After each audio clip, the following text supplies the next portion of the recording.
سارے ملکوں پہ اثر پڑ رہا ہوتا ہے. ایک یونائٹڈ اسٹیٹس میں ہے اور دوسرا یورپین کنٹریز ہے, یعنی کہ یورپین جو ہوتی ہیں سینٹرل بینک. تو ان دو ممالک یعنی کہ ان دو کرنسیز کی فنڈامنٹل انالائسس زیادہ تر کی جاتی ہے, کیونکہ یہ بہت زیادہ اسٹرانگ کنٹریز ہیں. ان کا افیکٹ ساری کرنسیز پہ ہوتی ہے, سارے ممالک کی کرنسیز پہ ہوتا ہے. اب تھوڑا سا صرف ان فیکٹرز پہ ان نیوزز پہ ہم نظر ڈالیں گے جو کہ میں آپ کو بتا چکا ہوں کہ یورپین ہے اور یونائٹڈ اسٹیٹس میں آتی ہیں. اس کے بعد آخر میں فائنل جا کے میں آپ کو کیلنڈر دکھاؤں گا کہ یہی نیوز جو میں آپ کو ابھی دکھانے جا رہا ہوں فنڈامنٹلز, وہ وہاں پہ آپ کو کیسے نظر آئیں گی اور ان کا امپیکٹ کیسے ہے. اور ہم صرف ہائی امپیکٹ کی بات کریں گے, ٹھیک ہے نا, لو امپیکٹ یا میڈیم امپیکٹ کی بات نہیں کریں گے. جو نیوز آ رہی ہوتی ہیں وہ 3 طرح کی ہوتی ہیں, ایک لو امپیکٹ کی ہوتی ہیں, ایک میڈیم امپیکٹ کی ہوتی ہیں, ایک ہائی امپیکٹ کی ہوتی ہیں. یہاں پہ میں صرف ہائی امپیکٹ والی نیوز کی بات کروں گا آپ سے, صرف ہائی امپیکٹ والی, کیونکہ لو امپیکٹ سے کوئی فرق نہیں پڑتا, میڈیم امپیکٹ سے بھی کوئی زیادہ فرق نہیں پڑتا, 30 40 50 پپ کی موو ہوتی ہے. لیکن میں ابھی جو ڈسکس کرنے جا رہا ہوں آپ کے سامنے, اس طرح کی اگر نیوز آپ کے کیلنڈر میں ہے تو اس کا افیکٹ بہت زیادہ ہو سکتا ہے. 1000 پپ ہو سکتا ہے, 5000 پپ ہو سکتا ہے, کیونکہ کافی کریشز بھی ہوئے ہیں پیچھے. 100 پپ, 200 پپ, 300 پپ, یعنی کہ دیر از نو لمٹ. یہ ڈیپینڈ کرتا ہے کہ کتنی ڈیٹا چینج آتی ہے. ٹھیک ہے, تو فنڈامنٹل انالائسس کا میں نے آپ کو بتایا کہ فنڈامنٹل انالائسس کسی بھی کنٹری کی کرنسی ہے, اگر اس کی اکانومی کو دیکھا جاتا ہے, اگر گڈ اکانومی ہے, جیسے یونائٹڈ اسٹیٹس کی گڈ اکانومی ہے نا, ان کی مانیٹری پالیسیز کتنی اچھی ہیں, ان کی ایکسپورٹ کتنی اچھی ہے. پوری دنیا میں جو پیٹرول جا رہا ہے وہ ڈالرز میں جا رہا ہوتا ہے, اس کا ریٹ ڈالرز میں ہوتا ہے, بیرلز, ٹھیک ہے نا. US آئل لکھتے ہیں نا, اس کی کرنسی میں ہی کیلکولیٹ ہوتا ہے آئل. تو پوری دنیا میں جو آئل ہوتا ہے اس کی جو ہے تجارت جو ہوتی ہے وہ ڈالرز میں ہوتی ہے, اس لیے ان کی معیشت اسٹرانگ ہے, ان کی پالیسیز اچھی ہیں, امپلائمنٹ اچھا ہے, وہاں پہ کرپشن نہیں ہے, GDP بہت ہی اسٹرانگ ہے ان کی. تو یہ سارے فیکٹرز جو ہیں, پروڈکشن بہت اچھی ہے ان کی.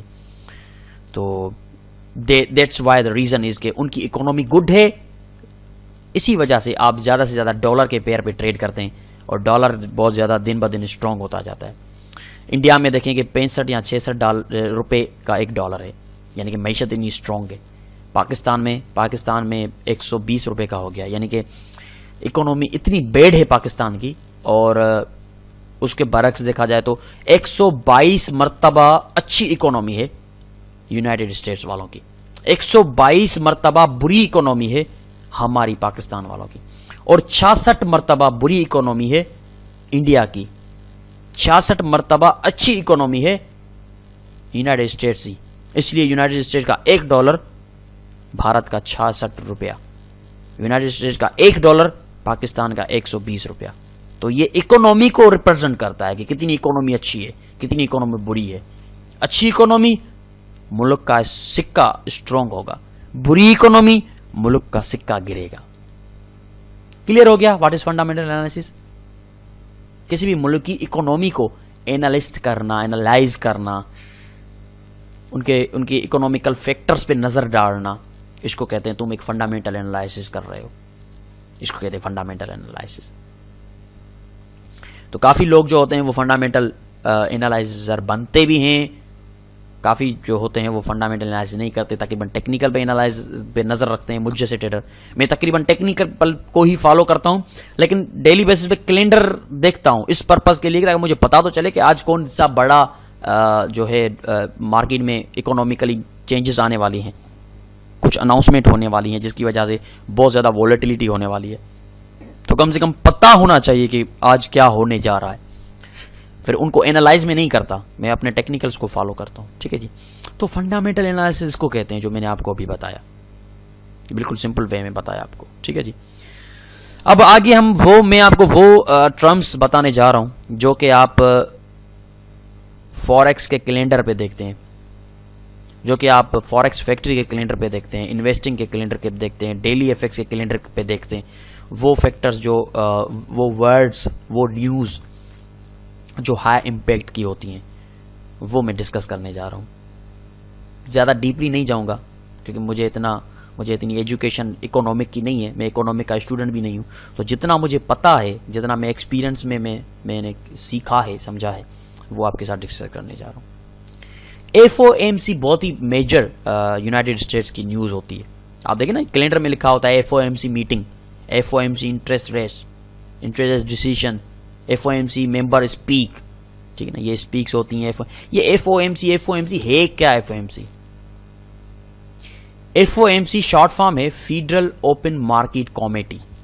یہ ایک کمیٹی ہے، آپ تصویر میں دیکھ سکتے ہیں، یہ کمیٹی بیٹھی ہوئی ہے۔ اب اس کمیٹی کا کام کیا ہے؟ اس کمیٹی کا کام ہے یونائٹڈ اسٹیٹس کنٹری کی معیشت کو کنٹرول کرنا، اس کی اکانومی کو کنٹرول کرنا۔ اگر اکانومی گرے گی تو یہ اس کو گرنے نہیں دیں گے، اسٹیبل رکھنا۔ لیکن ہمارے جیسے جو کنٹریز ہوتے ہیں وہاں پہ کوئی کمیٹی نہیں ہوتی، بس چلا رہا ہوتا ہے کوئی 1 2 3 بندے اپنی مرضی سے، ان کے اوپر کوئی بھی مانیٹرنگ نہیں ہوتی۔ لیکن دیکھیں یہی وجہ ہے کہ ان ممالک کی اکانومی اتنی اسٹرانگ ہے، معیشت اتنی اسٹرانگ ہے، ان کا سکہ اتنا اسٹرانگ ہے، کیونکہ ان میں ایک پوری کمیٹی بیٹھی ہوئی تھی۔ اور اس کمیٹی میں کیا کیا ہوتا ہے؟ سینٹرل بینک کے ممبر ہوتے ہیں، سینٹرل بینک کے گورنرز ہوتے ہیں، اور سٹنگ گورنمنٹ کے لوگ ہوتے ہیں، اکونومسٹ ہوتے ہیں۔ یہ سارے بیٹھ کے پورے ملک کی اکانومی کو کنٹرول کرنے کے لیے نیو پالیسیز بناتے ہیں۔ کاش یہ ہمارے ملکوں میں بھی ایسا ہو، اتنے اچھے لوگ جو ہیں، ویل ایجوکیٹڈ، ہائی اکنامکس کے اینالسٹ، گورنمنٹ کے اچھے لوگ، سینٹرل بینک یا پاکستان میں اسٹیٹ بینک کے اچھے لوگ آپس میں بیٹھیں اور اپنے ملک کی معیشت کے بارے میں سوچیں اپنی ذات سے نکل کے۔ لیکن یہاں پہ ایسا نہیں ہوتا۔ اب یہ جو آپ کے سامنے بیٹھے ہیں یہ اپنی ذات سے نکل کے اپنے ملک کی معیشت کے لیے بیٹھے ہوئے ہیں، وہ ڈسکس کر رہے ہیں، نیو پالیسیز کی بات کر رہے ہیں۔ تو FOMC federal open market committee ایک ایسی کمیٹی ہے یونائٹڈ اسٹیٹس کی جس میں سینٹرل بینک کے لوگ، سٹنگ گورنمنٹ کے لوگ، اور ہائیلی پروفیشنل انالسٹ جو ہوتے ہیں اکنامک کے، وہ بیٹھے ہوئے ہوتے ہیں۔ اب ان کا کام کیا ہے؟ ان کا کام یہ ہے کہ اپنے ملک کی معیشت کو کنٹرول کرنا، اسٹیبل رکھنا۔ اب وہ کیسے کنٹرول کریں گے، کیسے اسٹیبلش کریں گے اپنی معیشت کو اچھی طرح سے؟ انٹرسٹ ریٹس ہوتے ہیں، مانیٹری پالیسیز ہوتی ہیں، GDP کے کنٹرول ہوتا ہے، ان ایمپلائمنٹ کا کنٹرول ہوتا ہے، پروڈکشن کا کنٹرول ہوتا ہے، امپورٹ ایکسپورٹ کا کنٹرول ہوتا ہے۔ جو بھی اکنامک فیکٹرز ہو جائیں ان سارے فیکٹرز پہ نظر رکھنا، نیو پروجیکشنز کی بات کرنا، یہ ان کا کام ہوتا ہے۔ یعنی بہت زیادہ ان کی میٹنگ سے بہت زیادہ مارکیٹ میں والیٹیلیٹی کی ایکسپیکٹیشن رکھی جاتی ہے کہ یار آج FOMC میٹنگ ہے، یعنی کہ FOMC کی بینچ بیٹھے گی، ممبران بیٹھیں گے، اور وہ پتہ نہیں کون سی چینجز لائیں گے اکنامکس کی، جس کی وجہ سے مارکیٹ میں والیٹیلیٹی بڑھ جائے گی۔ کیونکہ میں بتا چکا ہوں کہ اگر چینجز ملک کی معیشت کی فیور میں ہیں، ڈالر اوپر جائے گا۔ اگر وہ جو باتیں کرتے ہیں اپنے ملک کی معیشت کی چینجز میں، کہتے ہیں کہ یار یہاں پہ ہم اس کو اسٹیبل نہیں کر سکے، اور اگلی بار ہم میٹنگ بٹھائیں گے اور انشاءاللہ اس کو اسٹیبل کرنے کی کوشش کریں گے، تو معیشت ڈالر ویک ہوگا، یورو اوپر جائے گا۔ تو ان کی بیٹھنے سے، ان کی میٹنگ سے یہی ایکسپیکٹیشن ہوتی ہے کہ یہاں تو یہ اس کو اچھا ہوتا ہے تو کہتے ہیں ہاکش۔ اگر میٹنگ میں یہ ووٹ دیتے ہیں آپس میں مل کر کہ اگر یار ہم جو ہے اپنے ملک کی جو ہے انٹرسٹ ریٹ کو بڑھانا چاہتے ہیں، تو کچھ ممبر کہیں گے ہاں ٹھیک ہے، کچھ کہیں گے ٹھیک نہیں ہے۔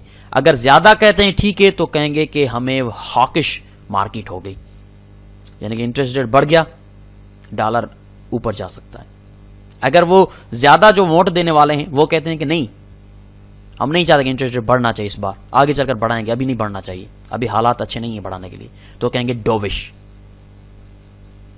ریٹ گرے گا، ڈالر ویک ہوگا۔ تو یہ ڈووش اینڈ ہاکش کا ورڈ آپ سنا ہوگا کہ FOMC meeting is going to increase the rate of interest rate and market is looking to be a hawkish, right.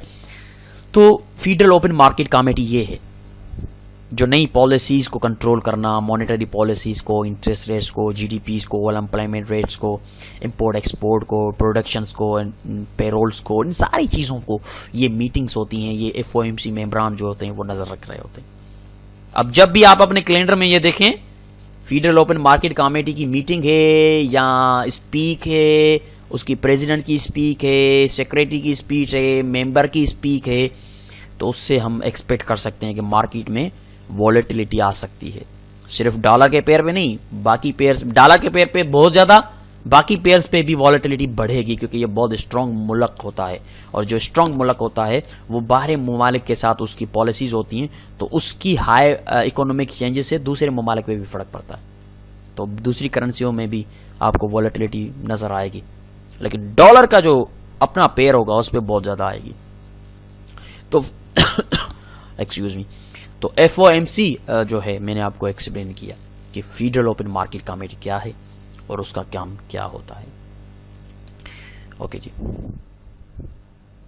Next آتے ہیں، دیکھتے ہیں. اوکے جی، یہ ہو گیا clear F O M C. اب نیکسٹ دیکھتے ہیں ہمارے کیلنڈر میں، فوریکس کے جو کیلنڈر ہوتے ہیں اس میں کون سا ٹرم آتا ہے. انٹرسٹ ریٹس بہت زیادہ امپورٹنٹ ٹرم ہوتا ہے یہ، اور اس کی وجہ سے آپ کو چینجز بھی بہت زیادہ نظر آتی ہیں. اب انٹرسٹ ریٹ کو بھی ایف او ایم سی جو ہوتی ہے، F O M C United State ہوتی ہے تو اس کو F O M C control کر رہی ہوتی ہے، اناؤنس کر رہی ہوتی ہے. اگر یورپ کی ہے تو پھر یورپین سینٹرل بینک کا پریزیڈنٹ ڈراگی ہے، اس کی اسپیک میں وہ کہتا ہے انٹرسٹ ریٹ کے بارے میں.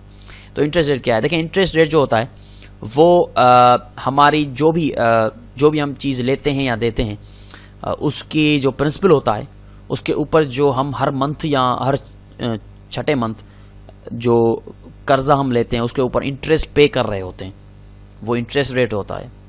مثال کے طور پہ اگر میں نے گورنمنٹ کی جو بینک ہے، مثال کے طور پہ میں ایک امپلائی ہوں اور بینک سے اگر میں نے لون لیا ہے تو اس لون کے اوپر جو میں انٹرسٹ پے کروں گا وہ انٹرسٹ ریٹ ہے، پر منتھ میں انٹرسٹ پے کر رہا ہوں.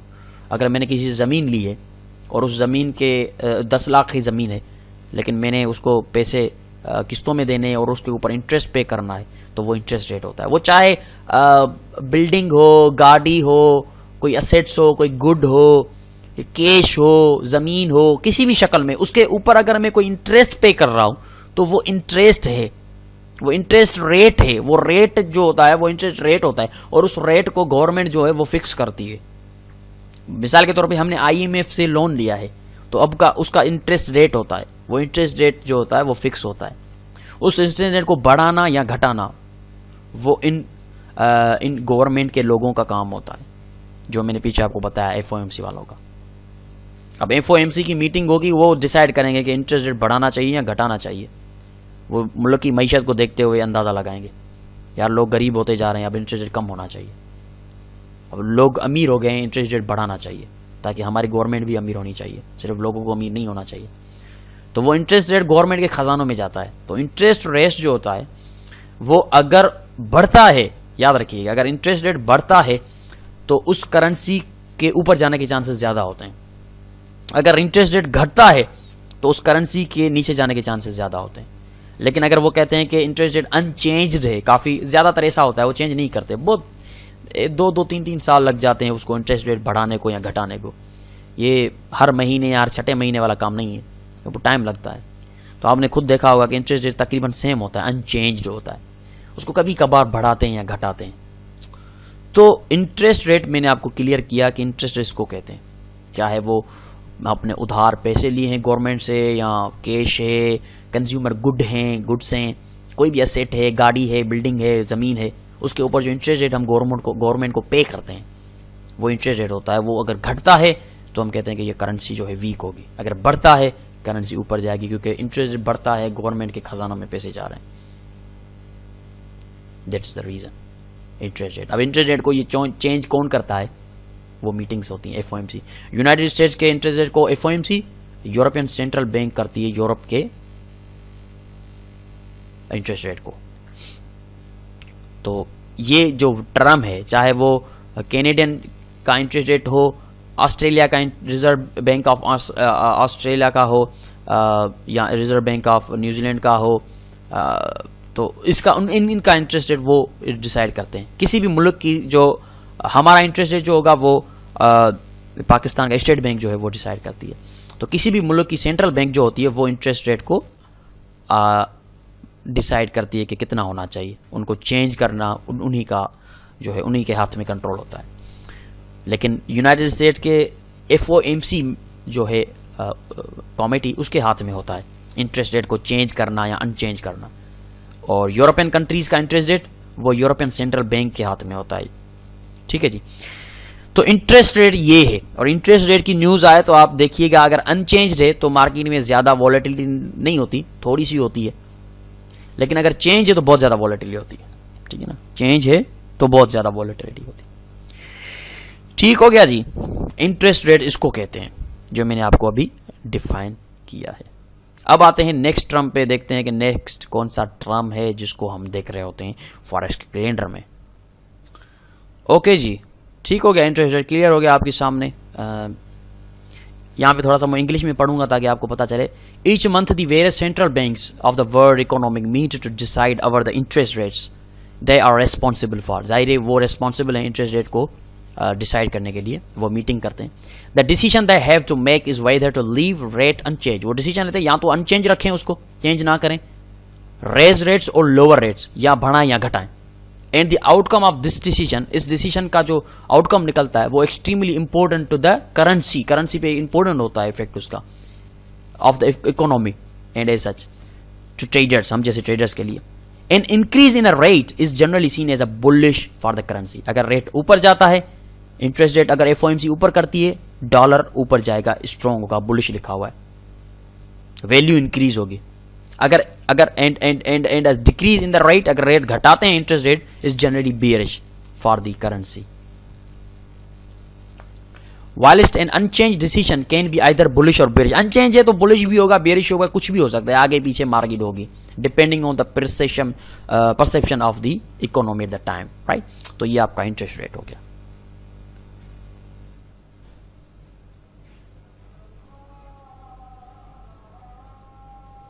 اوکے جی. مانیٹری پالیسیز جو کہ میں آپ کو بتا چکا ہوں کہ وہ مانیٹری پالیسیز بناتے ہیں. ان پالیسیز میں ہی تو ان کو ڈٹرمائن کرنا ہوتا ہے کہ انٹرسٹ ریٹ جو ہے, منی سپلائی جو ہے, کچھ بھی ہے, ان کو انکریز اور ڈیکریز کرنا ہے. وہ کمیٹی بیٹھتی ہے کرنسی بورڈ کی یا ریگولیٹری کمیٹی جو بھی ہوتی ہے. ٹھیک ہے نا. وہ مانیٹری پالیسیز ان کو کہتے ہیں. مانیٹری پالیسیز انہوں نے بنائی ہے جس میں انہوں نے یہ کہا ہے کہ ہم انٹرسٹ ریٹ بڑھائیں گے. منی آف سپلائی کیا ہے, ٹھیک ہے. تو مانیٹری پالیسی جو ہوتی ہے وہ ایک ایکشن لیا جاتا ہے کسی بھی ملک کے انٹرسٹ ریٹ کو گھٹانے یا بڑھانے کے لیے, یا گورنمنٹ بونڈز جو ہوتے ہیں ان کو سیل کرنے کے لیے یا بے کرنے کے لیے ایک پالیسیز ہوتی ہیں, ان کو بناتے ہیں. تو یہ سارے ٹرمز جو ہیں مانیٹری پالیسیز کے اندر آ جاتے ہیں کہ ہم نے مانیٹری پالیسیز بنانی ہوتی ہیں, جن میں کچھ ایسی پالیسیز ہوتی ہیں جن میں ہم گورنمنٹ کے بانڈز بائے کریں یا سیل کریں, یا جو اماؤنٹ ہم بینکس میں رکھتے ہیں پیسوں کا والٹس میں وہ گھٹائیں یا بڑھائیں. تو اس طرح کی پالیسیز بناتے ہیں وہ مانیٹری پالیسیز. کوئی بھی کمیٹی بیٹھ کے, جیسے ایف او ایم سی ہے, یورپین سینٹرل بینک ہے, یہ مانیٹری پالیسیز بناتے ہیں. ان پالیسیز کے تحت, ان پالیسیز کے ہی انڈر پھر وہ اکانومی کو جو ہے وہ چینجز لاتے ہیں کہ بھائی ہم نے ایک مانیٹری پالیسی بنائی ہے جس میں ہم یہ چینج لانا چاہتے ہیں. یہاں ہم نے یہ مانیٹری پالیسی بنائی ہے جس میں ہم گورنمنٹ کے بانڈ بائے یا سیل کریں گے, جس سے اکانومی پہ یہ چینجز آئیں گی. ٹھیک ہے نا. یہاں ہم نے مانیٹری پالیسی بنائی ہے جس میں ہم ان بینکوں میں جو اماؤنٹ رکھا ہوا ہے وہ چینج کر کے اتنا اماؤنٹ کریں گے, اس سے اکانومی میں یہ چینجز آئیں گی. تو یہ مانیٹری پالیسیز ہوتی ہیں جن کو انڈر وہ کام کر رہے ہوتے ہیں کہ اس طرح کی چینجز لا رہے ہوتے ہیں. ڈیسیژن لیتے ہیں, پھر ایکشن لیتے ہیں monetary policy to promote a healthy economic, right. تو یہ مانیٹری پالیسیز بنا رہے ہوتے ہیں. تو یہ بھی بہت زیادہ امپورٹنٹ ہے کیونکہ مانیٹری پالیسیز بنیں گی تبھی تو ان میں چینجز ہوں گی, ریٹ چینج ہوں گے, انٹرسٹ ریٹ چینج ہوں گے, بینک سیلنگ گورنمنٹ بانڈ ہوں گے, جو بھی ہوں گے, امپلائمنٹ ریٹ ہوں گے, جو بھی ہوں گے. تو وہ مانیٹری پالیسیز بنا کے ان کو امپلیمنٹ کرتے ہیں, ایکشن لیتے ہیں. اب مانیٹری پالیسی بنائی, انٹرسٹ ریٹ ہائک کرنا. اب ایکشن لیا, کون سا ایکشن لیا, انٹرسٹ ریٹ ہائک کیا.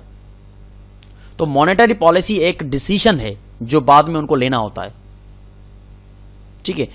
تو یہ بھی آپ کے کیلنڈر پہ لکھا ہوتا ہے, F O M C monetary policy meeting. اب وہ میٹنگ کر رہے ہیں مانیٹری پالیسی کی. تو یہ ٹرم بھی بہت امپورٹنٹ ہے, اس کا افیکٹ بھی ہائی ہوگا جب بھی کوئی مانیٹری پالیسی آئے گی.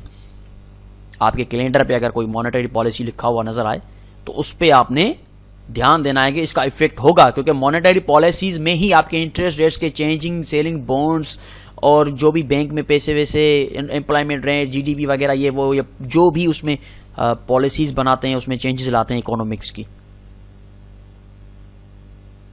یعنی کہ کوئی ہیلدی اکانومک بنا رہے ہیں نا, تبھی مانیٹری پالیسیز بنا رہے ہیں. اوکے جی، مانیٹری پالیسی اس کو کہتے ہیں. یہ آپ کے کیلنڈر پہ اگر آتا ہے تو اس کا ٹرم کا مطلب یہ ہوتا ہے. اس پہ تھوڑا سا دھیان رکھنا ہے آپ نے. اس کا افیکٹ ہوگا، یہ ہائی امپیکٹ کی نیوز ہوگی جو بھی مانیٹری پالیسیز کی ہوگی. اوکے جی، اب ہم آتے ہیں جی ڈی پی پہ. ہر ملک کی اپنی جی ڈی پی ہوتی ہے نا. کافی لوگوں کو اس ٹرم کا تو پتا ہوگا جی ڈی پی کا.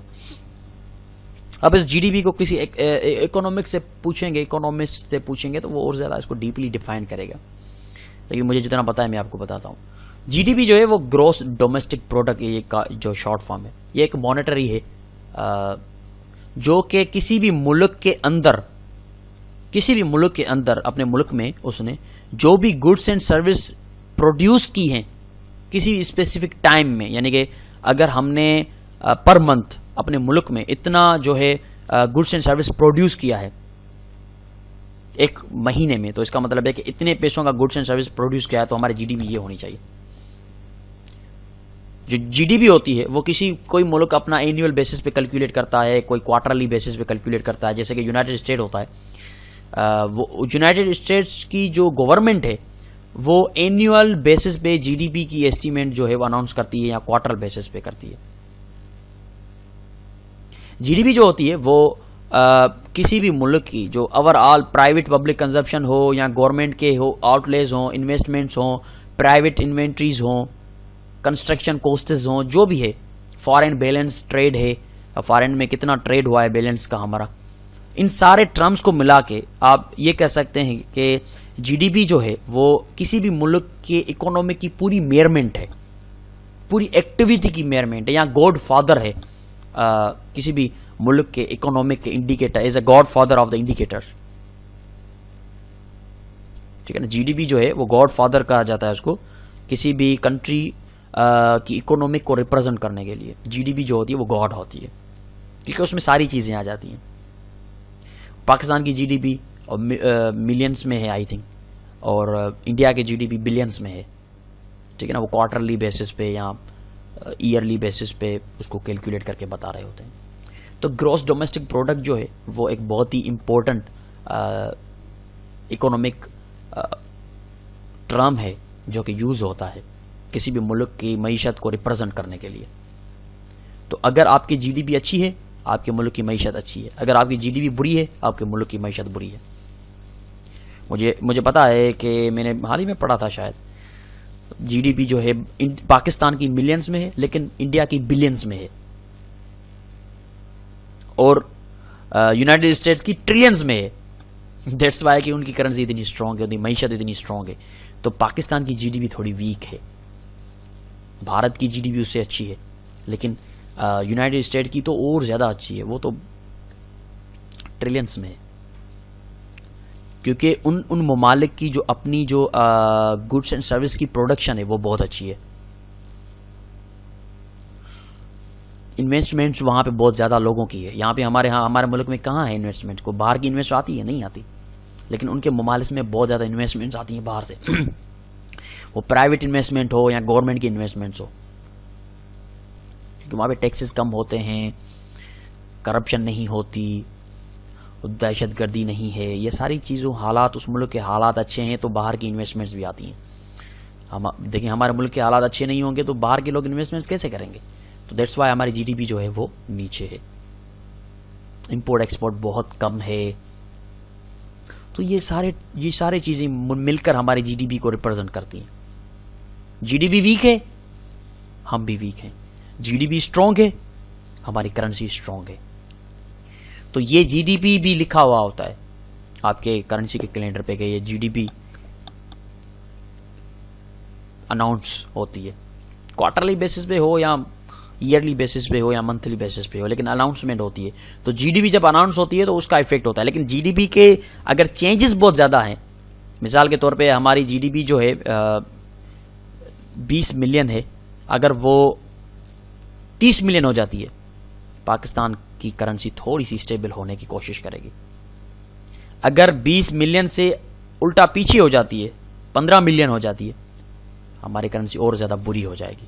ابھی $120 ہے، 130 ہو جائے گا. تو جی ڈی پی کا بہت زیادہ افیکٹ ہوتا ہے کیونکہ GDP is the godfather of the indicator word gross domestic product.